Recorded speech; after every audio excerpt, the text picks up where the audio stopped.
যুক্তরাষ্ট্রের অগ্রাধিকার তালিকায় রয়েছে রোহিঙ্গা সংকট সমাধান।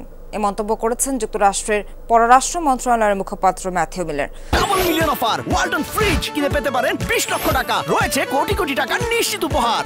মঙ্গলবার নিয়মিত প্রেস ব্রিফিংয়ে বলেন, শরণার্থীদের সহায়তায় ঢাকার সাথে কাজ করবে ওয়াশিংটন। রাখাইনে আরাকান আর্মির নিয়ন্ত্রণ এবং রোহিঙ্গা পরিস্থিতি নিয়ে প্রশ্ন করলে তিনি বলেন, নিবিড়ভাবে অঞ্চলটির পরিস্থিতি পর্যবেক্ষণ করছে যুক্তরাষ্ট্র।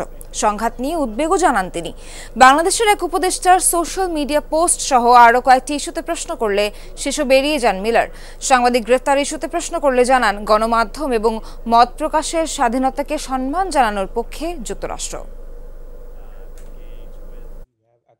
military operations against them, specifically Afghan Taliban. I don't want to get into it publicly because this is still a matter of আমরা পরিস্থিতি নিবিড়ভাবে পর্যবেক্ষণ করছি।